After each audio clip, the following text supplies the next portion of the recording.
Indikasyon umano ng overpopulation sa La Trinidad, Benguet ang hagdang-hagdang mga bahay sa gilid ng bundok. Kaya naman, ang lokal na pamahalaan nakakita ng oportunidad para palakasin ang turismo roon. Narito ang report.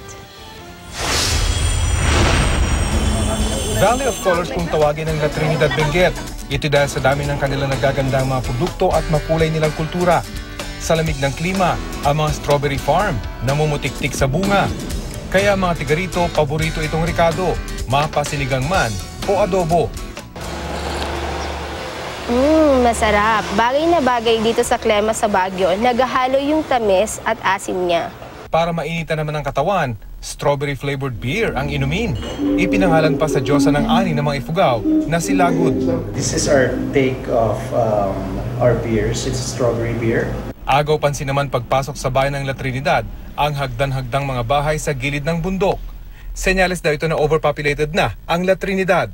Sa katunayan, sumusunod ito sa Baguio sa dami ng populasyon sa probinsya ng Benguet. Ang Department of Tourism nakakita ng oportunidad para pagandahin ito. Hango sa favela ng Rio de Janeiro sa Brazil, ang hagdang-hagdang mga bahay pipinturahan ng mistulang isang malaking canvas. Tinawag ang proyekto na Project Bloom. Bahagi ito ng Red Bloom, isang malawakang programa ng departamento sa rehiyon. Before, these places, the paints, they don't have any paints at all. You have GI sheets that are rusting. When you come to that community, you think, hindi maganda. So to me, I think if you do a project such as what we're doing now, it changes mindset. Ang Barangay Balili ang napili para isagawa ang proyekto. Barangay Balili kasi yan ang place na bubungad sa La Trinidad. Ang disenyo, hango raw sa kasaysayan ng lugar. Naisip namin yung idea na gumawa ng sunflower na design dahil doon nga yung lugar na yun ay taniman ng mga sunflowers noon. So, tapos na i-suggest din ng municipality ng La Trinidad at saka Department of Tourism ng La Trinidad na dagdagan ang design na yun ng mga product ng La Trinidad. Ang ilang residente hindi raw payag noong una. Parang ayaw nilang magpapint lahat yung bahay nila. Ang gusto nila, lahat yung bahay nila mapintahan. Natatakot sila sabi nila, pag pinintaan nila yung half niya, parang pangit. Yung nag-aalangan sila baka hindi matuloy. Pero nung andito na yung project, na magsisimula na yung pintor, yung mga hindi nag-guess, umuo na rin sila.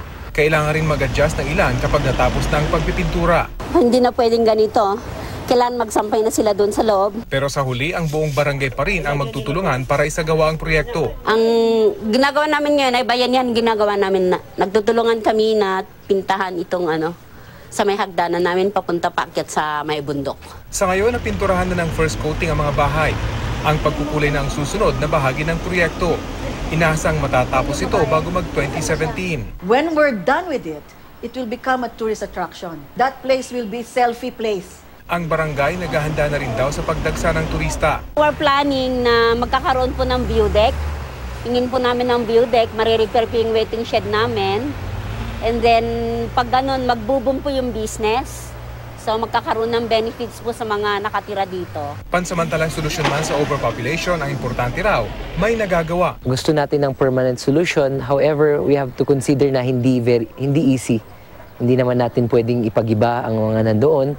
This is just a message to pwedeng isa itong mensahe na sasabihin nating pagagandahin natin ang La Trinidad. Patunay nga itong hindi pa namamatay ang bayanihan sa puso ng mga Pinoy dahil kapag nagkakaisa, sama-sama ang pag-abot sa pagunlad.